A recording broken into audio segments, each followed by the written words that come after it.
నాయకులు చాలా మంది ఉన్నారు. ఇంకా కొంచెం వెనక్కి పోండి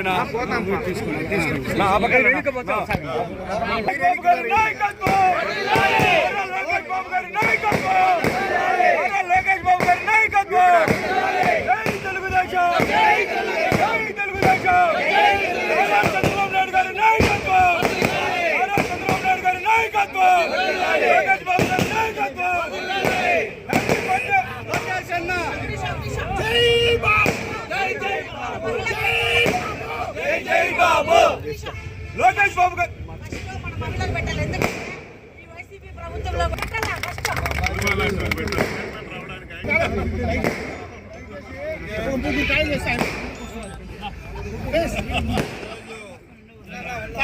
పార్టీ జాతీయ ప్రధాన కార్యదర్శి పెద్దలు లోకేష్ అన్న గారి జన్మదిన శుభాకాంక్షలు. ఇది 6 కోట్ల ఆంధ్రులు ఓన్ చేసుకున్నారు. ఎంతో పండుగలాగా సంబరాలు జరుపుకున్నారు. ఎందుకంటే ఆంధ్ర రాష్ట్ర దిక్సూచి, ఆంధ్ర రాష్ట్ర అభివృద్ధి దాత, ఆంధ్ర రాష్ట్రానికి రేపు మంచి జరగాలంటే నారా లోకేష్ గారితో జరగాలి. ఆయన రేపు ఖచ్చితంగా పెద్దలు చంద్రబాబు నాయుడు గారి ఆశిస్తూ చంద్రబాబు నాయుడు గారి స్థానానికి ఆశిస్తూ అధిష్టిస్తూ ఆ రాష్ట్ర అభివృద్ధి కోసం 6 కోట్ల ఆంధ్రుల అభివృద్ధి కోసం పనిచేసే వ్యక్తి. అదే క్రమంగా మున్సిపాలిటీలో ఏదో చాలా మాట్లాడినారు. సిగ్గు లేకపోతే సరే, మీకు మదనపల్లి 114 సంవత్సరాల కళ నిండితే కౌన్సిల్లో దానికి కృతజ్ఞత మీరు ఇది కూడా జరపలేదు. మీ అట్లా వాళ్ళు మదనపల్లి జిల్లా అయిన తర్వాత కూడా మున్సిపాలిటీ సభలో మాట్లాడలేదంటే మీకు మదనపల్లి నుంచి బహిష్కరించాలా. మీరు ఎవరైతే మదనపల్లి లేరో ఏదో ఆ రోజు అరాచకంతో మీరు కౌన్సిలర్లు అయిపోయినారు. కానీ ఎవరెవరు నిన్న మాట్లాడిన పెద్ద మనిషి నా దగ్గర వచ్చి చేతులు అడుక్కున్న దినాలు ఉన్నాయి, గుర్తుపెట్టుకోవాలని తెలియజేస్తున్నా. ఇంకొకటి, అభివృద్ధి గురించి మాట్లాడాలంటే 10 సార్లు ఆలోచించాలా. 10 సార్లు ఆలోచించాలా.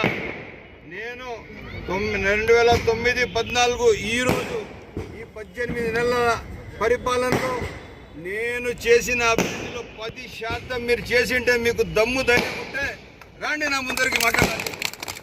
ఎక్కడ కావాలో మీకు సభ, ఏ సభలో మాట్లాడ సిద్ధంగా ఉండాలి. సిగ్గు లేకపోతే సరే, మీ ఎమ్మెల్యేలు గెలిచిన 2 ఎమ్మెల్యేలు ఏం చేసినారు? మదనపల్లికి పావులాగా వాడుకొని మీరు సంపాదించుకున్నారు. దిక్కులన్నీ భూములు కబ్జాలు చేశారు. 3 పర్యాయాలు మీ ఎంపీ గెలిచినారు. ఏం చేసినారు మదనపల్లికి? మీరు 5 సంవత్సరాలు లిస్ట్ ఇవ్వండి. సంవత్సరానికి 5 కోట్ల ఎంపీకి వస్తుంది. ఎంత డబ్బు ఇచ్చారు మదనపల్లి కాన్స్టిట్యున్సీకి? లిస్ట్ ఇవ్వండి చూద్దాం.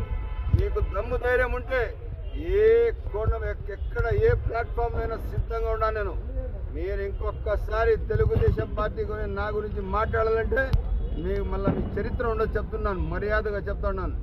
ఈరోజు కూడా చెప్తున్నాను. చంబకూరు రోడ్డుకి మొన్ననే 2 కోట్ల రూపాయలు సిమెంట్ రోడ్డు ఇచ్చినాను. ఏదైతే ఇప్పుడు నీరుగుట్టవరపల్లి కాలువలకి 4 కోట్లు ఇస్తున్నాను. 75 కోట్ల అభివృద్ధి 18 నెలల్లో చేసినాను. 400 కోట్లు. మీరు అసలు మీకు ఆ సభలో కూర్చుని నైతిక విలువలు లేవు. చూడండి మున్సిపాలిటీ ఎట్లా చేసినారు. గార్బేజ్ ఉండి మున్సిపాలిటీ లేకుండా మీరు హాల్ కూడా మీరు పెయింట్ కొట్టించుకోలేని దద్దమ్మలు మీరు మాట్లాడుతున్నారు. ఇంకా మీకు అసలు నైతిక విలువలు ఉంటే ఎప్పుడుకో రాజీనామా చేసి ఉండాలి. మదనపల్లికి మీరు పావులాగా వాడుకొని మంత్రి పదవుల కోసం అడ్డం పెట్టి మదనపల్లి మీరు జిల్లా చేయకుండా చేసిన చరిత్ర మీరు. ఈరోజు జిల్లా మాట ఇచ్చింది మేము, జిల్లా తెచ్చింది మేము, జిల్లా ప్రకటించింది మేము.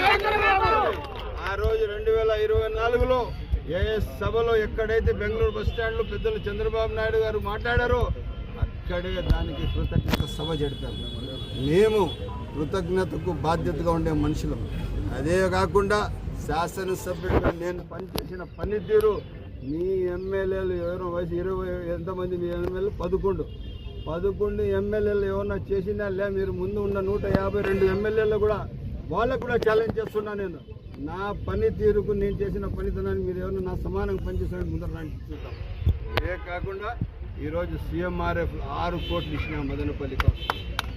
ఇదే కాకుండా నిత్యం తెల్లవారి 7 గంటల నుంచి రాత్రి 12 గంటలు 11:30 నిన్న రాత్రి నాకు ఇంటికి పోయి 12:30 అయింది. ఆఫీస్లో అంతమంది మనుషులు ఉన్నారు.